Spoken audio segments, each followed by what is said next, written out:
साथियों, मानव विकास की कहानी के चौथे और अंतिम भाग में आपका स्वागत है। मानव विकास की कहानी इतनी लंबी है कि इसे 10-10 मिनट की 4 प्रेजेंटेशंस में कह पाना मतलब वो अपने आप में न्याय संगत नहीं है, लेकिन ठीक है, एक पॉइंट ऑफ डिस्कशन से हम बात तो कर ही सकते हैं। हमने इसे लास्ट प्रेजेंटेशन में देखा था कि उन 70 लाख सालों में जो अभी आधुनिक मानव जो स्तनधारी है वो होमो सेपियंस है, और वो एक्सटेंट है ह्यूमन स्पीसीज़ का सबसे बृहत या सबसे जो आप कह सकते हो वो सबसे फाइनल प्रोडक्ट है। And all whose member are, और जो भी और जो सारे मेंबर हैं आप कह सकते हो एक तरह का उसकी सब स्पीसीज़ हैं। तो सबसे बुद्धिमान माना गया उस होमो सेपियंस को। तो हमने देखा था टाइम लाइन ये 70 लाख साल और मिलियंस ऑफ ईयर लिखा है ना, 7 मिलियन, 6 मिलियन, 70 लाख, 60 लाख, 40 लाख, तो हम कहीं यहाँ पे उसको पाते हैं। तो हमने ये देखा 7 मिलियन ये ह्यूमन, ये जो अलग अलग जगह हैं ये साइट्स हैं, ठीक है। साइट्स अभी अब आपको यूरोप में भी दिखने लगी हैं, अफ्रीका में भी दिखने लगी हैं, अलग अलग साइट्स हैं जहाँ हमें फ्यूसल साइट्स मिलती हैं और अलग अलग स्पीसीज़ मिलती हैं। और हम ये देखते हैं कि जो होमो सेपियंस है वो और जो अदर्स जो बचे होंगे, चाहे ह्यूमो एरेटिक या जो भी बचे होंगे, उनके साथ अदर के साथ भी मिलके वो क्या करता है, इंटरब्रीड का मतलब हुआ उनके साथ रिलेशनशिप, या उनके साथ मिलके उन्होंने आगे फिर जो नई प्रजातियां आई जिन्हें हम मॉडर्न ह्यूमन कहते हैं उनको बनाने में योगदान दिया। अच्छा, एक चीज़ तो हमने देखी थी, अभी तक जो हम स्टडीज़ कर रहे थे उस स्टडीज़ में हम आर्कोलॉजिकल एविडेंस पे ज़्यादातर टिके थे। जो चीज़ें हमें मिल रही थी उनके बेसिस पे हम कहानी बना रहे थे। कुछ चीज़ें छूटी हुई थी, कुछ चीज़ें बची हुई थी, कार्बन डेटिंग कर रहे थे, हमने समझने की कोशिश करी। लेकिन जब साइंस आगे बढ़ा, इसी प्रोसेस में हमारे पास और एक एविडेंस आया जिसको हम बोलते हैं जीनोम स्टडीज़। तो क्या किया गया, देखिए, बहुत दुनिया भर में अलग हुई हैं। एक जोहान्सबर्ग में हुई है, अलग अलग जगह आपको अलग अलग स्टडीज़ मिल जाएंगी। तो भारत में भी एक हैदराबाद का मॉलिक्यूलर मेडिसिन सेंटर है, उसने मिलके भारत के बहुत सारे इंस्टीट्यूशन से मिलके उन्हें स्टडीज़ करी। तो ये तो वो नहीं है, लेकिन ये कह रहा है एक मेजर एक स्टडीज़ की गई वो भारत के बारे में, कौन है ये इंडियन, कौन है एंसेस्टर, साउथ इंडियन और नॉर्थ इंडियन, और इसके बारे में स्टडीज़ किया गया। तो ये नेचर में छपा है, साइंस का सबसे बड़ा जर्नल माना जाता है, साइंस का सबसे बड़ा काम जहाँ पे छपता है। और इसमें बताया गया कि इंडिया के जो लोग हैं दो अलग अलग ग्रुपों से आए हैं, 2 एंशिएंट पॉपुलेशंस, 2 ग्रुप से हैं। पहला है कि एक एंसेस्टर नॉर्थ इंडियन से हैं, दूसरा है एंसेस्टर साउथ इंडियन से है। ये इनका जीन देख के स्टडीज़ किया गया।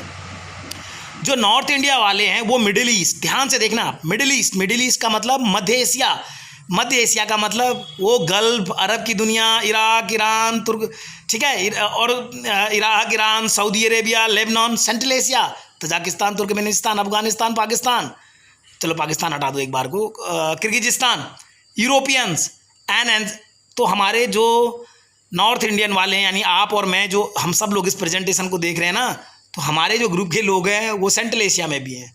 आजकल सेंट्रल में एशिया वाले लोग मुस्लिम धर्म को फॉलो करते हैं ज़्यादातर लोग, कुछ कुछ क्रिश्चियनिटी भी, या कुछ कुछ ट्राइबल प्रैक्टिसेस, कुर्द जैसे लोग।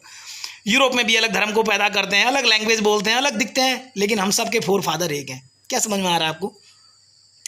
और ये कह रहा है ऐसे एंसेस्टर जो साउथ इंडियन है वो इंडिया का ग्रुप बाहर है, और वो मज़ेदार बात है कि उसमें अंडमान के लोग तक हैं जो शुरुआती लोग हैं, क्योंकि साउथ इंडिया से उनका कॉन्टैक्ट है। तो ये थ्योरीज हमें बता रही है कि अफ्रीका से जब इंसान आया तो पहले साउथ इंडिया में आया। इसीलिए साउथ इंडिया का जो जीनोम सीक्वेंस है, जो जीनोम स्टडीज़ की गई, उसकी सिमिलैरिटीज़ मिलती है अफ्रीका के अभी के लोगों से, जो अफ्रीका की या पर्टिकुलरली दक्षिण अफ्रीका की एक ट्राइब है उससे बहुत ज़्यादा फीचर मिलते हैं, जबकि नॉर्थ इंडिया वालों के मिलते हैं यूरोप से, नॉर्थ अमेरिका से, वेस्ट एशिया से। क्यों? क्योंकि ये दूसरी वाली जो माइग्रेशन हुआ था उसके फेस में आया, ये सब अफ्रीका से। अभी तक की जो थ्योरीज, अब हमारे पास जीनोम जो स्टडीज़ है, जो जीन की स्टडीज़ है, वो ये बात को फाइंडिंग कर रही है। प्रेजेंटेशन के दौरान मैंने बताया था थर्ड प्रेजेंटेशन में कि एक बहुत मज़ेदार चीज़ भारत में हुई है। ये कहानी है फरवरी 2020 की, ठीक है। तो मार्च में तो लग ही गया था लॉकडाउन, आपका बिल्कुल रिसेंट स्टडीज़ है। भारत में सेंट्रल इंडिया में एक नदी बहती है, सोन नदी।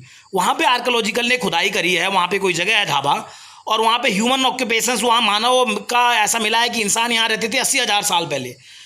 अगर ये चीज़ हो जाए, 80,000 साल पहले इंसान है, हम तो कह रहे हैं कि 80,000 साल पहले अफ्रीका से इंसान चला होगा, तो इसका मतलब ये अपने आप में एक नई तरह की फाइंडिंग होगी। जो मैं आपसे कहने की कोशिश कर रहा था, हमने चैट में भी कभी कही थी, वो बात ये है कि ये चीज़ें अभी इवॉल्व हो रही हैं। अभी बहुत कुछ चीज़ें सच में धरती के गर्भ में है, और ये चीज़ें अभी आना बाकी है। तो एक यूनिक आइडेंटिटी है, ऐसा हिंदू ने लिखा है, उसको हम आपके साथ शेयर कर रहे हैं। ह्यूमन डेवलपमेंट की प्रोसेस पे एक क्लासिकल एग्जांपल है, ऐसी बहुत सारी आपको केव्स मिल जाएंगी। 40,000 साल पुरानी केव्स है, यहाँ पे ड्राइंग की गई है। भारत में ऐसी बहुत सारी केव्स हैं, पेरिस फ्रांस में मिली हैं ऐसी केव्स, दुनिया के अलग अलग हिस्सों में ये बताती हैं कि अर्ली ह्यूमन्स इनमें रहते थे। ठीक है, हमें बहुत जगह गुफाओं में स्केलेटन मिले हैं और भी सारी चीज़ें मिली हैं। तो ये स्टडीज़ हमारी समझ को बढ़ा रहे हैं कि हमारे पूर्वज, हमारे एंसेस्टर कैसे आए, कैसे रहते थे और कैसा उनका जीवन था।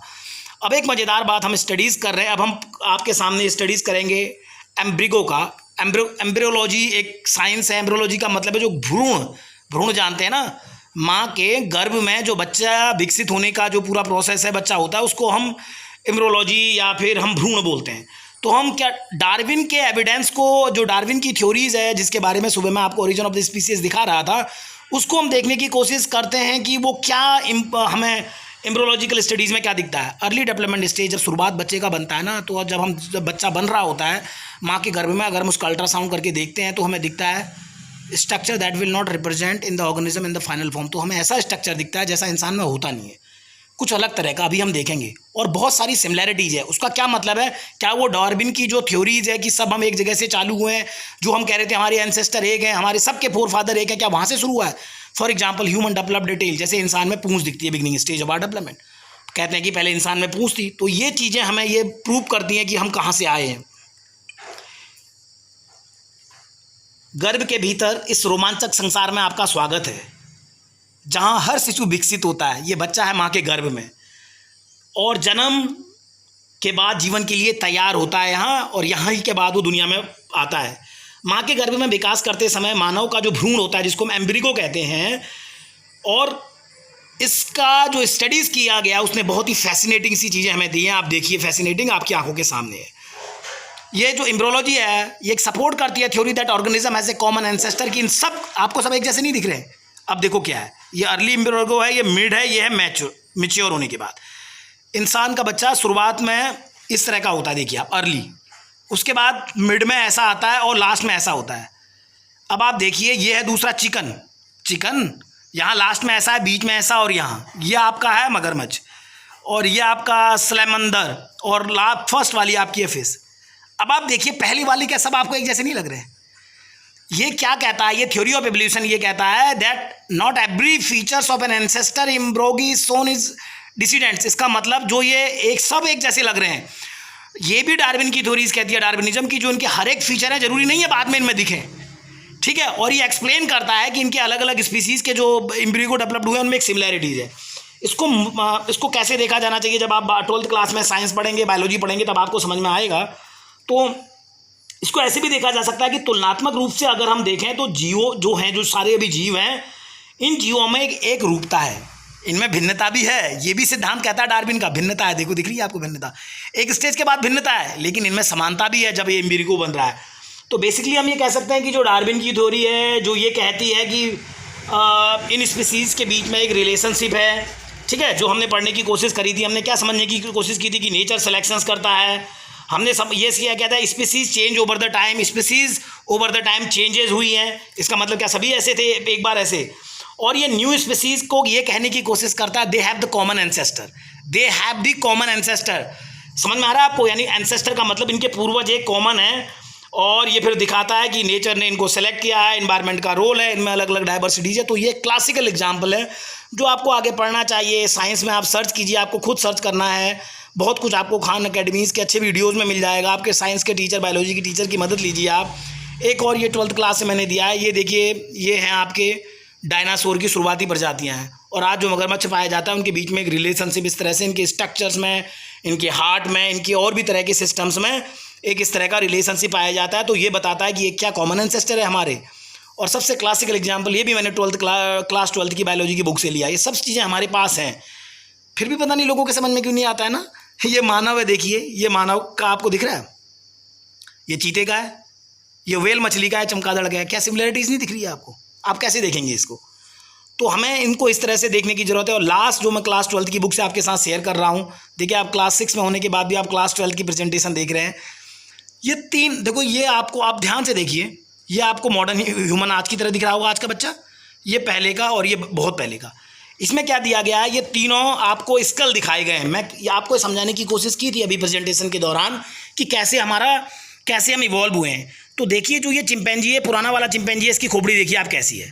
ये इस चिंपैंजी का नया बच्चा है चिंपैंजी का, तो इसकी आप देखिए कैसा है स्केल, और ये नया ह्यूमन बीन है, और इसके इन तीनों के स्केल में आप कंपेरिजन करें तो आपको बहुत सारी चीज़ें समझ में आएंगी कि कैसे ह्यूमन का इवोल्यूशन हुआ है, कैसे इवॉल्व हुआ है। तो यहीं तक था आज की ये हमारी प्रेजेंटेशंस। आप देखिए, सीखिए, सर्च कीजिए, पढ़िए, एक यही रास्ता है जानने का। Thank you.